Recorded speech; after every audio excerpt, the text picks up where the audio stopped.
You bet. Gary, thank you. You bet. You bet. You know what? Thank you. Thank you. Thank you. Thank you, Gary. It's wonderful to be here with you. And wow, everything looks so terrific. You know, I feel so welcome, and the cake looks so good over there. So it's great to be with you. And thanks to everybody who's put this all together this evening. And thank you so much on a beautiful day. You got a lot of places you could be. Thanks for being willing to be here and for caring about our community, our state, our country. This is such an important time. And Gary, thank you for always being there. I really appreciate it very, very much. You know, Gary mentioned that I am born and raised in Michigan. I grew up in a little town of Clare. Anybody know where that is? About in the middle of the state, yeah, gateway to the north.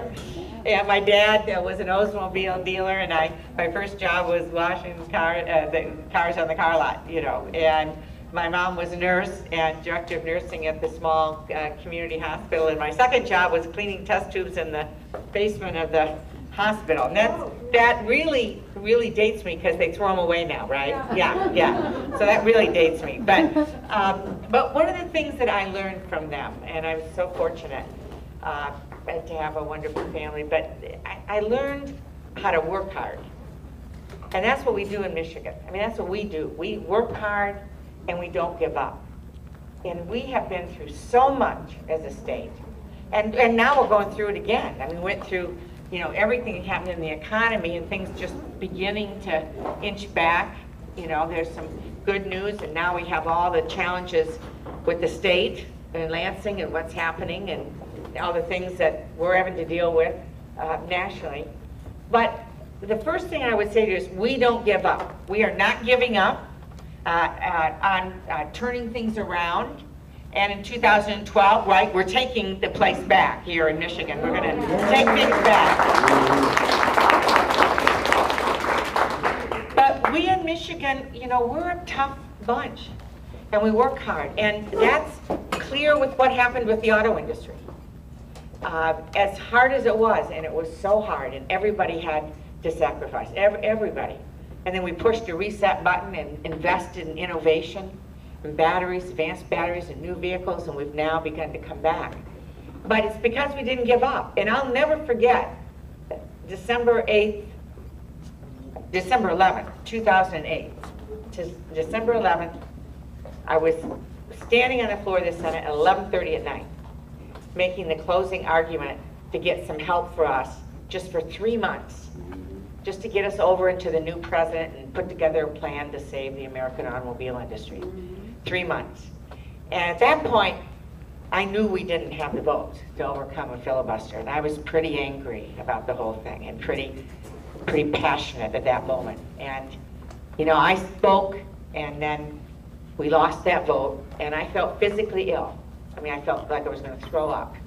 And a horrible headache, and got up the next morning with a horrible headache, and I saw my family, I saw our whole state, you know, just what in the world are we going to do with millions of people losing their jobs? Well, what we didn't do was give up. We went back to work. We worked with our great new president, who stood with us when it was not easy to stand with us in terms of, it may look easy now, it was not easy then.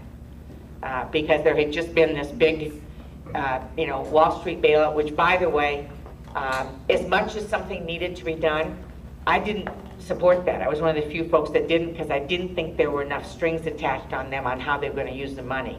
And unfortunately, I was right, because they didn't do the right thing. They did not do the right thing. I didn't want to be right on that one, but, you know, I just didn't trust them. And so given that backdrop, though, of what had, but given the backdrop, and that happened under Bush, by the way, but given that backdrop, the president comes in, so the Republicans say, oh, it's just another bailout, it's just another bailout. He stood with us and said, these are middle-class jobs. We would not have a middle class in this country unless we have an automobile industry, and he stood with us, and we put together the financing, and we passed retooling loans that that I authored that has allowed Ford to be able to retool their Wayne plant, and they're making the Ford Focus. They're actually bringing jobs back from Mexico now as a result of all of that. We put money into advanced batteries. We put, I authored a manufacturing tax credit that's helping with new manufacturing, and then put money into cash for clunkers to get people into showrooms to buy cars, because the funny thing is when you buy a car, then you have to make another one. It's an interesting, it's a good thing. So we did a whole bunch of things, and now it's our industry that's getting all the great awards, winning every award. It's GM, Chrysler, Ford winning all the awards, and we're beginning to see jobs come back. Now, we're not there yet. The problem is people are so underwater because of what's happened, that even though we're beginning to see things come back, and orders are up and jobs are coming back, we've still got people with their house underwater or their income underwater and so on. So we've got a lot more to do. We've got more to do, and we will do that. But we did not give up. Now, unfortunately, in the last decade, after, I balanced the budget in 1997 when I came into the U.S. House. I voted to balance the budget. And the first time in 30 years during President Clinton's time. We balanced the budget, and we did it the right way. We made very tough cuts, but then we invested in education and innovation so we could grow, and actually created over 20 million jobs. But we balanced the budget. In fact, I always teased everybody. I'd only been in Congress for 6 months when we balanced the budget, and I said, geez, I've only been here 6 months, and I've already balanced the budget. Should have elected me sooner. But the truth is, it was a lot of hard work into it. I went into the Senate. The first thing that we debated in 2001, in President Bush's first year, what to do with the biggest surplus in the history of the country. That was what we were debating. You know what we wanted to do as Democrats? Tell you what our plan was. Our plan was to take that $6 trillion over 10 years and divide it in 3 parts. 1, strategic investments to create jobs, tax cuts to create jobs. 2, strategic investments in education, innovation, healthcare for people. And 3, to take the rest of it and prepay the obligation to Social Security for 75 years. Now imagine, that's what we wanted to do. Can you imagine if we had actually done that as a country? But that is not what happened. And I'm telling you all this because friends on the other side of the aisle have very selective memory right now about how we got here on this deficit. And it's important to remember so you can tell people when they talk to you about how President Obama got us in all this debt. Excuse me, 2001, instead what they did was put all the money into this big supply side tax cut, most of it going to millionaires and above. So, but they took all the money and did that. Then they went into 2 wars and didn't pay for it. Didn't even want to pay for veterans' health care when folks were coming home. We were the ones fighting for our veterans. Heaven help us if we don't keep our commitments to our veterans. And then they passed a Medicare prescription drug bill that was really good for the drug companies. Still good for the drug companies. And then we had no money to do anything else. And then Wall Street had the crisis. Right, so that's history. So now, fast forward. We know we're back in the deficit. We know we got to get out. We know that. We did it before. We will do our part. But here's the difference. This is about choices, about whether only a few people have to sacrifice to do that, or whether everybody's in it. They say, on the other side, that middle-class families, senior citizens, children, ought to be the only ones that have any burden to pay in order to pay off the debt. That's what they say, right? That's what they say. That's what they do. That's what they do. That's not what they say. That's what they do. We say everybody. You know those folks on Wall Street that got all that help, that are now doing really well again and making millions and millions of dollars? They ought to contribute as part of this. They ought to be part of the folks that are helping to pay down our debt. We ought to take away the next round of tax cuts. That's right. And so here's the difference. If people tell you there's no difference between Democrats and Republicans, look at the budget proposals, and certainly in Lansing, Lord knows. But in DC, the Republicans actually passed a budget that, first of all, gives more tax cuts to millionaires, as we're trying to balance the budget. Another $1.8 trillion. Then they say, but you know what, we don't need to fund health research for cancer. You know, I just did Race for the Cure this morning. It was so wonderful, 40,000 women. It was very exciting. But we don't need to do that. We don't need to, you know, we can cut back on veterans. We can cut back on education. And we can eliminate Medicare, as we know it. They actually passed that. Every Republican House member in the U.S. House from Michigan voted to eliminate Medicare. As we know. Yes. They voted to eliminate it as an insurance plan and to instead say, you go to a private insurance company, then we'll give this voucher, a small voucher to the insurance company towards your insurance and hope that they bring down your rate. That's what they did. So they say, when you've got to balance the budget, let's take away Medicare, which, by the way, is a great American success story. And so is Social Security. Great American success stories. My mom, who's 85 and doing great, on Mother's Day was playing with now my two grandchildren, who are 3 and 1, and the most beautiful children in the world. Always. Yes, absolutely. But I was thinking as she was playing with them, you know, what a gift our generation, our country is given. The health to be able to live longer and play with the grandkids and the great-grandkids. What a gift Medicare has been. We've all paid into it, but it's a gift because we made that commitment. Social Security, what a gift. Prior to Social Security, half the seniors in America were in poverty. They've been lifted out. Now it's less than 10%. It's, by the way, brought to you by Democrats.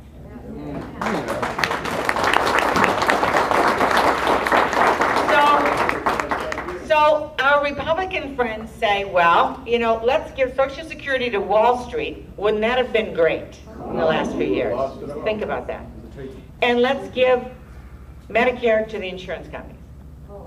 That's really what they're proposing. Here's what we suggest at this point, and these are very tough decisions that we have to make. We have some very tough decisions to make, and we're going to have to cut things. We're going to have to, you know, cut out things that aren't working well. We're going to have to make sure we're not dealing with any duplication and make a whole bunch of tough decisions. But let's start with this.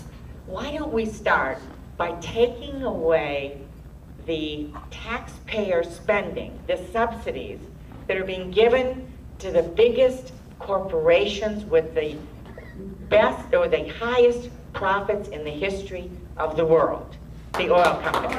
Why don't we start there? Why don't we start there? Why don't we start with the $21 billion the top 5 companies are getting, while they just, in the last 3 months, made $36 billion in profits, the highest in their history, the highest in their history. That's what we say. Why don't you start there?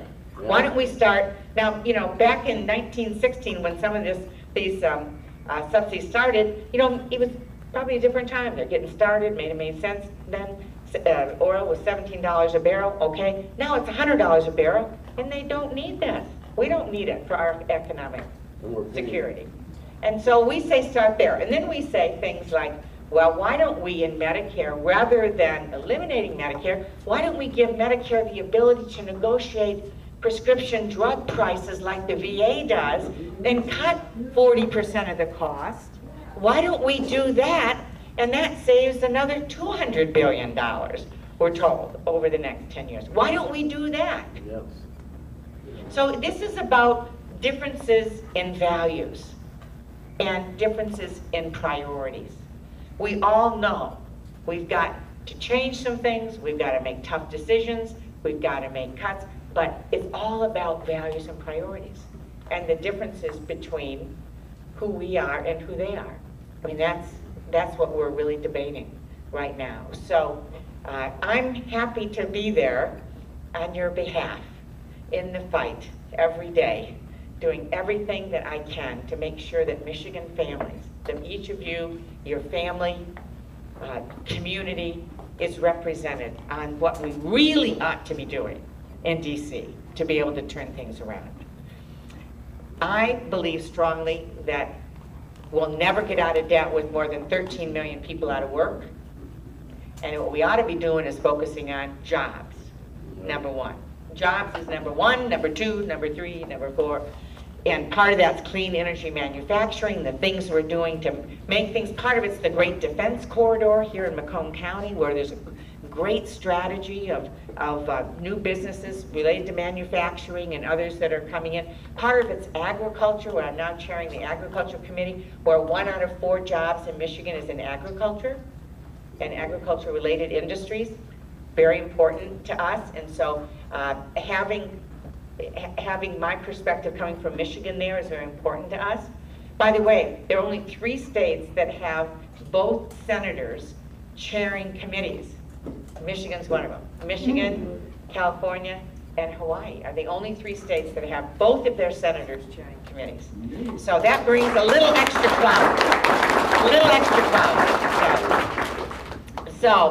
So I just very much appreciate your wonderful help and support and your willingness to be involved at this moment in time for us.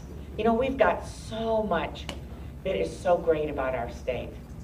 So much. I mean, starting with the people and the skills and the hard work and the sense of family value, real family values, community values. The beautiful Great Lakes and the water. How can you live in Michigan and not love, you know, our Great Lakes? And as you know, that's been a huge priority for me at every level. I never thought as a senator I'd be fighting with a big fish, though, Asian carp. Yeah. That's what keeps me up at night, this big fish. And so far we've kept it out of the Great Lakes, but this is an ongoing fight right now. To do that. But you know, all of these things are so important to us, and you know better. In Macomb County, my goodness, the water and what that means to us is so very important. So all of this is worth fighting for. I guess that's what I'm really saying. This is all worth fighting for. It's worth fighting for our kids and their opportunities to go to school. And we need to be supporting and lifting up great teachers and great schools and supporting and being proud of public education, that's a value for us, that every child, whether we know them or not, is worth having the opportunity to succeed in life. And education leads to jobs, and so we need to be engaged at every level. We need to be engaged on what the priorities are in Lansing, what's happening in DC, and send a very strong message. We are willing to do our part, but in America, everybody's got to be in. Everybody. Those privileged few at the top who are blessed to live in this country like everybody else and have benefited from our country need to be part of the solution and getting us out of debt and getting this economy going like everybody else. That is what we're about as a country. So please let us know. Please get engaged with us, and please make sure I know how to reach you with information and how to get your phone number, your email, and all of that stuff. We've got our website. We've got Facebook account. We've got Twitter account. Barb's holding up the sign-up sheet we've got. And where's Alan? I want to sure everybody knows Alan, who's my Macomb County. Where is Alan? Oh, shoot. Okay. Well, Alan, who's done such a great job for me. But make sure that we've got information. We know how to reach you, that we can communicate with you. And Gary, that we're communicating with the club and so on. And finally, I would ask for your support. I see one of our petitions. We want to send a very strong message to the Speaker of the U.S. House about Medicare, about keeping their hands off of Medicare. And so please sign a petition, but also we have extras. Take one around the neighborhood, take it to work, take it to church, take it with your friends. Sign, if you can get those signatures and then get them back to us. We want to send in thousands Take it of to your petitions. turn, bingo. Yes, take it to bingo. Take it to bingo. We want to send a very strong message that Medicare is a success story. Yes, we're willing to make, we're going to work hard to be able to make decisions that will keep it strong for the future, but Medicare should not be eliminated. Medicare should not be eliminated. It is a very, very important health care plan for all of us. So thank you very, very much, Gary, for allowing me to come, for the wonderful sign and cakes and everything. It just makes me feel so welcome, and I'm so grateful for your help and support. I go to DC every week. I come home every weekend. I go back. I suit up. I get the armor on. I go to work and fight very, very hard for each and every one of you, because we will not give up. And 2012 is going to be our year.